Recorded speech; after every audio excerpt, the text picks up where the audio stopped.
Plateau Web TV avec l'ESF, nous avons la chance d'accueillir aujourd'hui Éric Brech, le président. Bonjour. Bonjour. Pourquoi un plateau avec l'ESF? Eh bien pour parler de trois sujets. La création du team ESF avec nos champions. Et entre autres, nous aurons en visio Ophélie David et Julien Liseroux qui nous accompagneront pour nous expliquer leur motivation sur cette team. On évoquera bien sûr les métiers de l'ESF avec tout d'abord le début de saison et puis ces vacances de février qui arrivent et surtout l'été. Et malheureusement, il faut commencer par l'actualité. C'est cet accident qui a eu lieu à Flaine et dont une petite fille a été victime, Éric.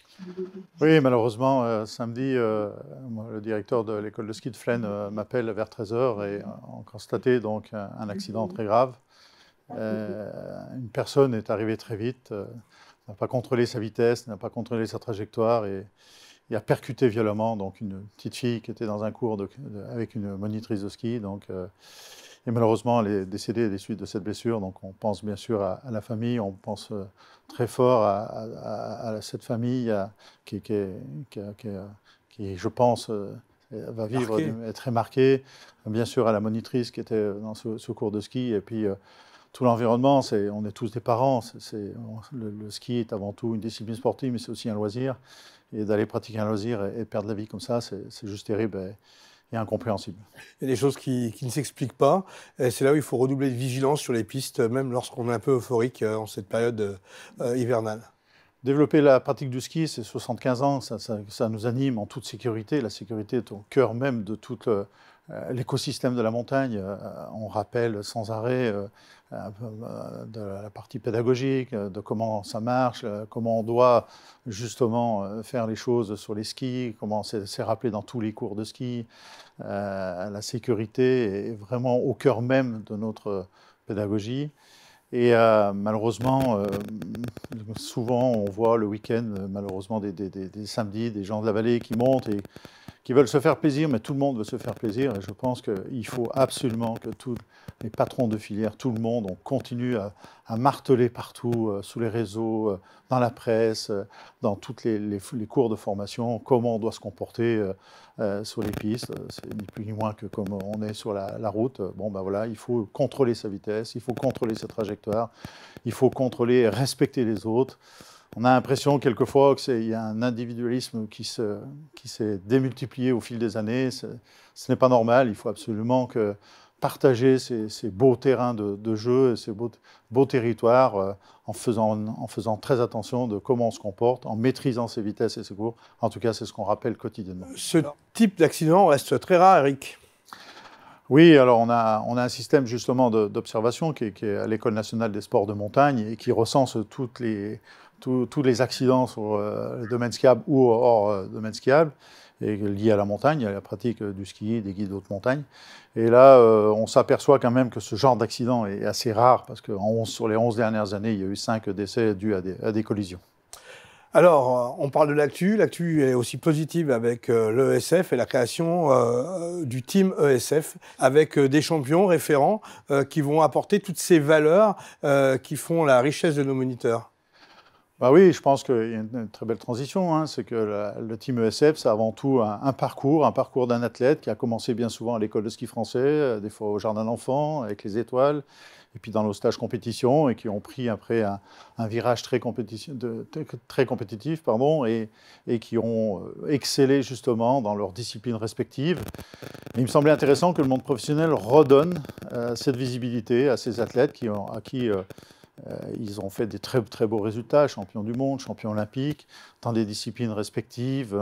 Et c'est toute cette stratégie que j'ai souhaité mettre un peu en place pour qu'en fin de compte, peut-être que le mot stratégique n'est pas adapté, mais en tout cas pour redonner justement de la visibilité à ces athlètes au travers de l'école de ski français, qu'on est fiers de les avoir et que peut-être ça puisse susciter des vocations chez les plus jeunes. Alors, des champions de renom, il y en a quelques-uns déjà en début de liste, et c'est pas fini, ça va avancer, dont Ophélie David qui est avec nous.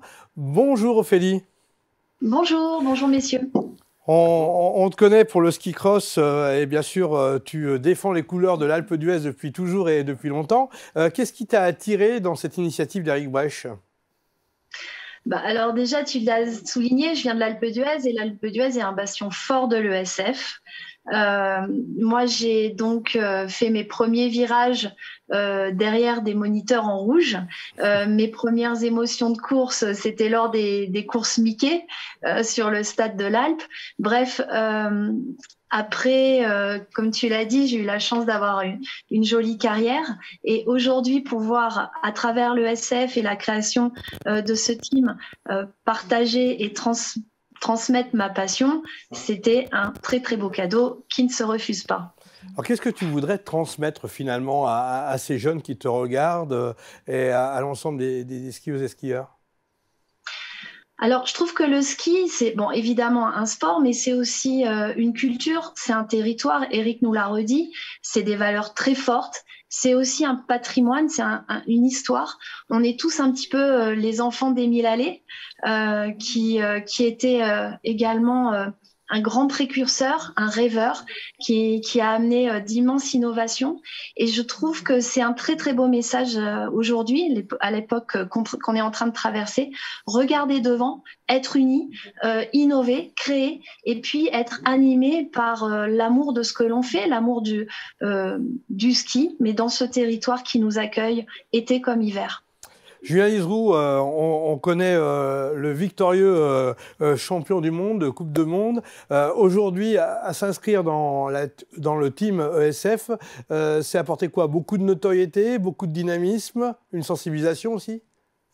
Bonjour à tous. Oui, je crois que ce qui est important, en tout cas le message qui nous plaît, nous, c'est le plaisir de la glisse, le plaisir d'être dehors, le plaisir de faire du sport, de partager ça avec ses proches ou avec ses amis.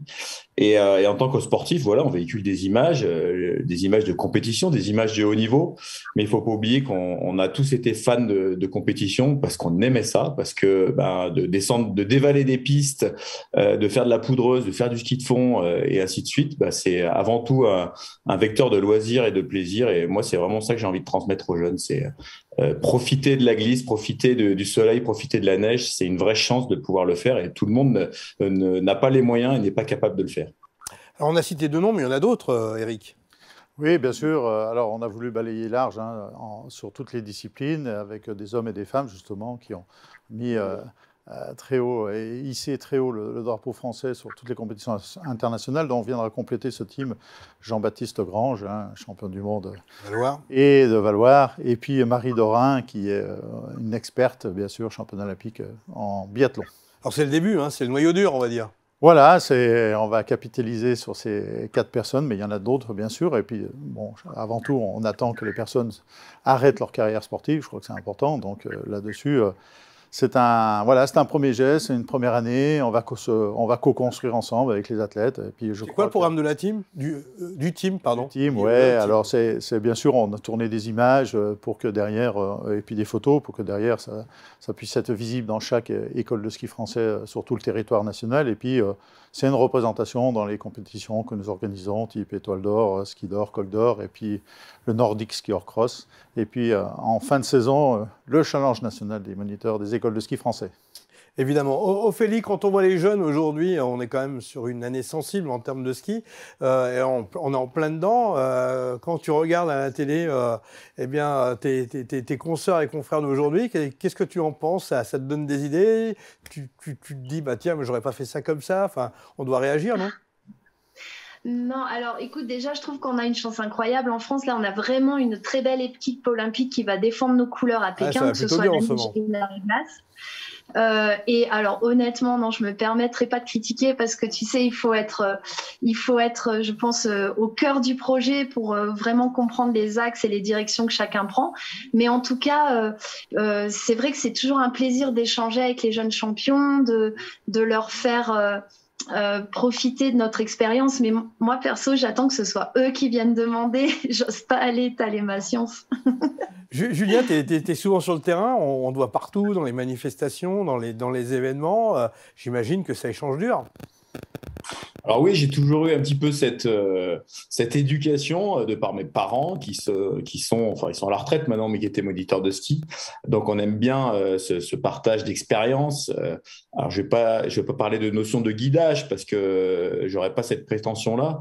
Mais en tout cas, oui, j'aime beaucoup échanger avec tous les coureurs. J'étais encore la semaine dernière, je suis allé visiter les slalomeurs qui se préparaient pour le slalom de Wengen à Crans-Montana en Suisse. Donc voilà, une vraie passion qui nous anime. Et puis, si on peut faire profiter les plus jeunes de notre expérience, qu'ils ne reproduisent pas les erreurs qu'on a pu faire et leur faire gagner un petit peu de temps, c'est tout bénef pour tout le monde. Eric, on en revient à l'actualité, on va dire commerciale, puisque le début de saison est bel et bien lancé. Est-ce qu'on peut dire que ça se passe plutôt bien pour le SF? Je crois d'abord, avant tout, on a été très contents de pouvoir recommencer, de remettre les deux pieds dans les chaussures de ski. Ça, d'abord, pour le moral, c'était très bon déjà d'entrée.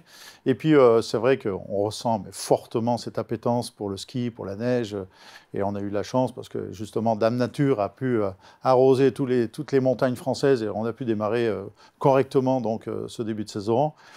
Avec, bien sûr, les protocoles sanitaires, avec tout ce côté-là auquel, encore une fois, il a fallu s'adapter. On sait s'adapter en montagne, mais ce côté sanitaire, c'est la première fois. Donc, je crois que tout l'écosystème, voilà, il a fallu faire les réglages au départ, mais je crois que tout le monde a bien compris les messages et que la volonté, c'était d'abord de travailler. La deuxième des choses, quand on voit un peu la demande qu'il y a, le début de saison a été plutôt bien, très satisfaisant.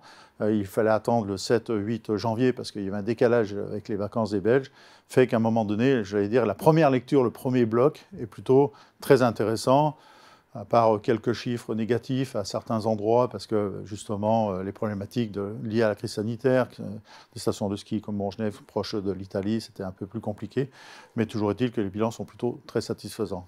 On a malheureusement là les classes de découverte qui ont énormément annulé, alors pour certains c'est donc beaucoup pénalisé, donc du coup là ça impacte automatiquement les territoires concernés, je vais dire un peu plus les stations-villages. Donc on alerte le gouvernement, on est tous les uns ou les autres justement en alerte pour essayer de soutenir tous les centres de vacances qui accueillent ces publics-là. Ça, c'est une caractéristique française qu'il faut absolument supporter, tous les acteurs que nous sommes, pour qu'en fin de compte, on puisse continuer à donner le goût à des enfants, à les éduquer au milieu de la montagne et au milieu de la neige et au milieu du ski et ces disciplines assimilées. Mais c'est surtout les clients de demain, en forme. Alors, les étrangers reviennent un petit peu en France, ça fait plaisir. Donc, on voit février sous les meilleurs auspices. Les réservations sont bonnes? Oui, d'abord, féliciter le gouvernement et remercier le gouvernement d'avoir assez rapidement justement rouvert parce qu'on ne comprenait pas bien et on pensait que la montagne était peut-être le variable d'ajustement de la pêche. Voilà, c'est un petit peu ce qu'on pouvait ressentir en tout cas. Et maintenant que l'Omicron est partout, voilà, donc j'allais dire que le gouvernement en 10 jours a d'une part sur le business et après derrière sur le tourisme, maintenant a accepté à ce que les Anglais reviennent. Et je pense que j'ai eu mes homologues italiens et autrichiens. Si en Italie, ils sont à peu près comme nous sur les vacances de Noël, les Autrichiens, c'est plutôt catastrophique. Hein. J'ai eu mon homologue, c'est très dur là-bas. Ils ont les Anglais, les Hollandais, les Danois sont un peu proscrits. Et donc, du coup, les Anglais sont plutôt allés en Suisse. Et là, depuis qu'on ouvre, on sent que maintenant le téléphone a beaucoup sonné. Et je pense que les Anglais, on a déjà vu cette semaine, mais vont arriver un peu plus en masse dès le week-end prochain. Donc, sauf crise sanitaire, vous êtes optimiste? On est plutôt très optimiste. Sur notre place de marché, Mon Séjour en Montagne, on a 20 000 semaines de cours de ski supplémentaires vendus quand on compare à 2019. Je pense que si, on sent que les perspectives sont très encourageantes et que février devrait se dérouler correctement. Si la partie sanitaire se décline un petit peu, on devrait avoir une deuxième partie de saison excellente. On en vient au socio-pro, le métier de moniteur, on va dire que c'est saisonnier. Alors bien sûr, tout le monde a un deuxième job l'été. Et vous, ce que vous voulez, c'est professionnaliser l'été et apporter des solutions parce qu'il y a une diversité de loisirs aussi lorsque les montagnes sont vertes. Oui, alors c'est vrai que cette période Covid est peut-être un accélérateur dans des réflexions, un accélérateur peut-être dans la mise en place de certaines actions. Et Et je pense que l'école de ski français, les moniteurs des écoles de ski français, on doit s'impliquer dans l'été, parce qu'en fin de compte, si on s'implique dans l'été, on s'implique dans la montagne tout court. Et je pense que par l'été, on doit être capable de dire comment ça se passe l'hiver, et l'hiver, on doit dire aussi comment ça se passe l'été. Donc l'idée, c'est d'être centralisateur d'offres, comme on le fait l'hiver. Le ski, c'est un engin glissant, on le met de côté. L'idée, c'est de monter montagne expérience et de pouvoir accueillir des jeunes publics de 3 ans à 6 ans, 6 ans à 9 ans, 9 ans à 12 ans, et d'en faire un peu, justement, des petits cours collectifs en essayant d'apporter ce côté d'apprentissage, que ce soit le VTT, que ce soit comment se mouvoir en montagne. Et derrière, il y a toujours un volet éducatif. Et ce volet éducatif, en fin de compte, c'est notre essence même, c'est notre ADN. Et donc, c'est de montrer comment ça marche en montagne, comment on peut se développer, comment on peut se mouvoir. Et je pense que c'est un volet qui va être très intéressant parce que, justement, c'est peut-être notre côté d'éducateur qui va faire qu'à un moment donné, on va éduquer davantage les jeunes à l'environnement, à comment ça se passe et comment ça se développe, justement, parce que nous, on est aussi aux premières loges de tout ce qu'on peut voir en montagne. C'est un gros travail de fond. C'est un travail de fond, oui, qu'on structure actuellement. On avait une quinzaine d'écoles de ski qui étaient déjà comme ça en train de travailler l'été. Là, on a fait une enquête, on a à peu près 70 écoles de ski qui sont partantes justement pour aller là-dessus. Et puis, l'autre volet, c'est qu'on va pouvoir aussi fixer davantage les moniteurs de ski dans les vallées. On habite déjà dans les vallées, mais l'idée, c'est de continuer à les fixer dans les vallées et d'apporter justement ce soutien, en fin de compte, de l'hiver par l'été. Et je pense que les moniteurs de ski sont avant tout des éducateurs, des sportifs. On en a 2 devant nous là qui vivent bien dans les vallées de montagne. Eh bien, on va les saluer. Merci Ophélie, merci Julien de votre présence et vive le team ESF. Attention, vous êtes les premiers ambassadeurs, hein. Faut faire grandir la famille maintenant. Hein. Pas de problème, avec plaisir. Merci à vous et bon ski. Merci à tous et à bientôt, Eric Brèche. Merci.